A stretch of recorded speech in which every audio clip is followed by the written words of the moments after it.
तर या श्राद्ध भोजासाठी जर तुम्ही एखाद्या पाहुण्याला मानकरी म्हणून आमंत्रण दिलं असेल, द्यावं ऍक्च्युली, तर त्याचं वय साधारण दिवंगत व्यक्तीच्या आसपासच असावं.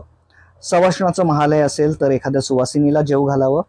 तसंच करावं विदूर किंवा विधवा असेल तर त्याप्रमाणे. मी स्वतः काही हा असा भेद फरक मानत नाही, कारण प्रारब्ध कुणाच्या हातात नसतं. जमल्यास ब्राह्मणाला शिधा देऊन पितृतर्पण सुद्धा करावे मावळतीच्या आत. मी तुम्हाला जर एखाद्याच्या श्राद्ध जेवणाचं आमंत्रण आलं असेल तर ते तुम्ही नक्की स्वीकार करा. कृपया प्लीज प्लीज प्लीज जा तिकडे.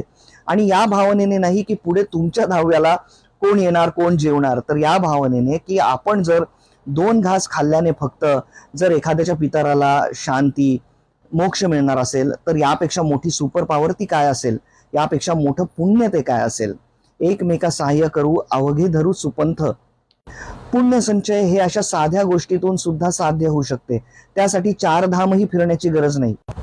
अन्न पूर्ण ब्रह्म आहे आणि लग्नाचं जेवण श्राद्धाचं जेवण असं त्यामध्ये भेद नको. शुद्ध पावन अंतःकरणाने त्याला नमस्कार करा, ग्रहण करा. मन चंगा तो काटवट में गंगा.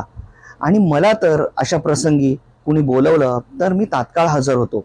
आणि मला आवडतं सुद्धा हे पारंपरिक सात्विक पितराचं जेवण. अरे सुखात तर सगळेच सोबत करतात, पण दुःखात सहभागी होणं हे जास्त मोलाचं ठरेल. किसी के सुख का कारण बनो भागीदार नहीं, और दुख में भागीदार बनो कारण नहीं. दिया हुआ दान और लिया हुआ नाम कभी व्यर्थ नहीं जाता.